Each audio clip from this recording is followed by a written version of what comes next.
Você já se sentiu cercado por vozes contrárias? Já teve a sensação de que está sozinho, defendendo sua fé, enquanto todos ao seu redor seguem por caminhos mais fáceis, mais populares, mais modernos?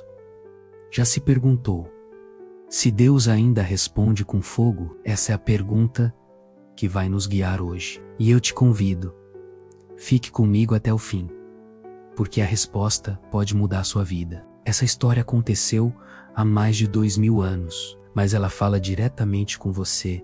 Hoje era um tempo sombrio. Israel havia se esquecido do seu Deus, o mesmo Deus que abriu o mar, que mandou maná do céu, que derrotou exércitos inteiros, havia sido deixado de lado. O povo agora se ajoelhava diante de Baal, um falso deus cananeu. As promessas de fertilidade, prosperidade e sucesso fácil seduziam o coração da nação. E quem governava nessa época era o rei Acabe, um homem fraco, manipulado por sua esposa Jezabel, uma mulher poderosa, controladora e profundamente envolvida com a idolatria. Ela exterminava os profetas do Senhor, perseguia os justos e estabeleceu um reinado de medo. Nesse contexto de escuridão, Deus levanta um homem, não um general, não um rei, mas um profeta. Um homem simples,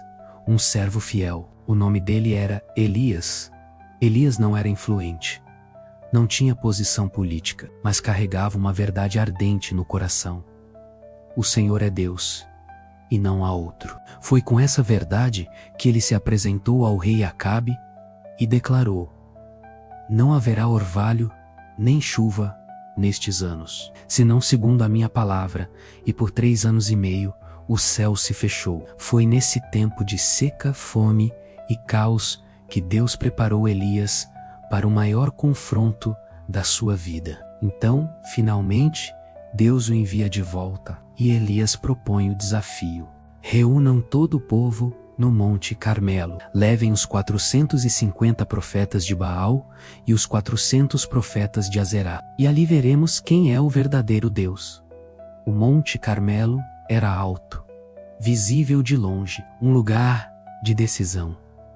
E naquela manhã, o povo subiu, os profetas subiram, Elaias subiu, e ali, diante de todos, Elias faz uma pergunta que ecoa até hoje: até quando vocês vão oscilar entre 2 pensamentos? Se o Senhor é Deus, sigam-no. Se Baal é Deus, sigam-no. O povo ficou em silêncio. Então Elias propõe 2 altares, 2 bois, sem fogo. O Deus que responder com fogo será reconhecido como o verdadeiro Deus. Os profetas de Baal começam, eles clamam, dançam, gritam, desde a manhã até o meio-dia, mas o céu permanece fechado. Elias observa. Depois de horas de espetáculo, ele diz com ironia: gritem mais alto. Talvez ele esteja meditando, viajando, ocupado ou dormindo. Quem sabe precisa ser acordado. Eles se desesperam, se cortam, se mutilam, mas nada acontece. A fé deles era barulhenta, mas vazia. Mas antes de orar, ele faz algo simbólico. Reconstrói o altar do Senhor com 12 pedras, representando as 12 tribos de Israel. O altar havia sido abandonado, destruído, esquecido, e antes que o fogo venha, é necessário reconstruir. E isso fala conosco hoje. Quantos altares estão quebrados em nossos corações? Quantos espaços dedicados a Deus foram tomados por distrações, idolatrias modernas e escolhas que nos afastam dele? Elias coloca a lenha, o sacrifício, e manda derramar água 3 vezes, tanto que escorreu e encheu uma valeta em volta do altar. Era impossível aquele sacrifício pegar fogo, molhado, encharcado, mas é aí que entra Deus. Elias ora, não faz alarde, não clama por horas, não se corta. Ele apenas se curva e diz: ó Senhor, Deus de Abraão, Isaque e Israel, que hoje se saiba que tu és Deus em Israel e que eu sou teu servo. Responde-me, Senhor, para que este povo saiba que tu és Deus. E então o céu se abre, o fogo cai, mas não é um fogo qualquer, é o fogo de Deus, consome o sacrifício, a lenha, as pedras, a água, tudo, não sobra nada. Porque quando Deus responde, Ele responde por completo.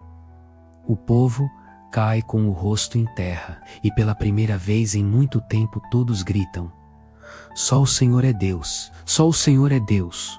O coração de uma nação foi restaurado naquele dia. Mas a história não termina com fogo. Elias então sobe ao topo do monte e começa a orar, porque havia uma promessa: depois do fogo virá a chuva. E ele ora, uma vez, nada, 2 vezes, 3, até 7. Na 7ª vez, o servo diz: vejo uma nuvem do tamanho da mão de um homem, e então os ventos sopram, as nuvens se acumulam, o céu escurece, e a chuva que havia sido negada por anos finalmente cai. Primeiro veio o fogo, depois a chuva. Primeiro o confronto, depois a restauração.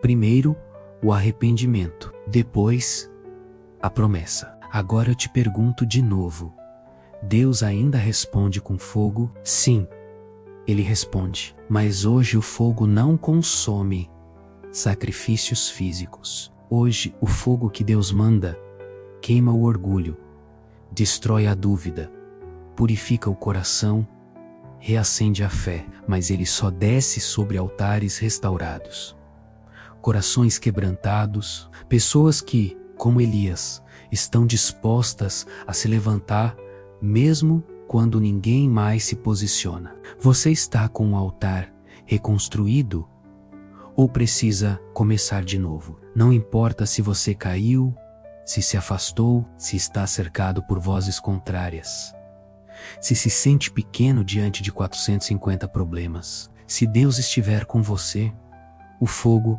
vai descer. E talvez você esteja esperando pela chuva, mas lembre-se, a chuva vem depois do fogo, e o fogo vem depois da entrega. Talvez hoje Deus não esteja em silêncio. Talvez Ele só esteja esperando você reconstruir o altar. Agora, se essa palavra tocou seu coração, curta esse vídeo, inscreva-se no canal e ative o sininho para receber mais mensagens como essa.